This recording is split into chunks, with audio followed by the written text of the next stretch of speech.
Տիկին Հակոբյան այսօր արդեն աստորեն կալանավորման հարցն է Միքայել arczepiskopos Աջապահյանի քննվելու, դրանից առաջ մի քանի օր առաջ Բագրատ Սրբազանի ձերբակալության հարցներ, կալանավորման հարցներ քննվում եւ գիտենք նաեւ Դավիթ Գալստյանին կալանավորման որոշում կայացվեց։ Ինչպես բացատրենք այս գործընթացները, որոնք տեղի ունեն, ինչ բացատրություն ունեն։ Դե գիտեք ինչ, մեկնաբանությունները տարբեր են, բայց սա իրականում քաղաքական հիստերիա է։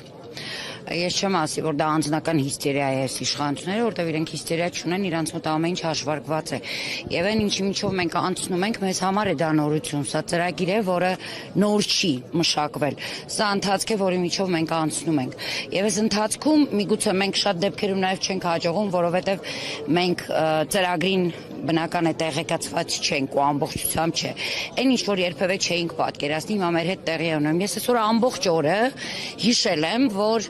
եկեղեցիները իրենց զանգերը հնչեցրել են մեկել 1918 թվականին, երբ թուրքներ իր յաթաղանով հային մորթում եւ փորձում գրավել նաեւ այս փոքրիկ Հայաստանը։ Եվ այդ ժամանակ եկեղեցին էլի հնչեցրել է։ Հիմա մենք ստացվում նույն իրավիճակում ենք, բայց չենք գիտակցում, որ իրականում այսօր հանցագործները իշխանության տերերն են, իսկ անմեղները հանցավորի կարգավիճակում են։ Որովհետև այս պարագայում խոսել այլևս պետության մասին, խոսել ինչ-որ համակարգի մասին եւ ընդհանրապես հուսացած լինել ընդհանրապես իրավական համակարգի արդարադատության վրա միամտություն է։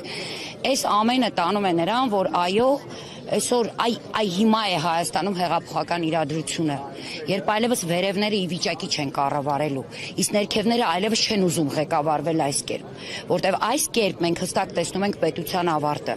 իսկ պետության ավարտին, երբ որ տանում են իշխանությունները, այս պարագայում այլ բան չի մնում, հա, եկեղեցին հնչեցնում է զանգերը, ժողովուրդը պիտի ոտքի կանգնի, չկա տարբերակ, այստեղ անձերի շուրջ չի, մի քանի օր առաջ Բագրատ Սրբազանի շուրջ չէր, Դավիթ Գալստյանի եւ մյուս մեր ընկերների շուրջ չէր, այսօր Սրբազանի Աջապահյանի շուրջ չէ,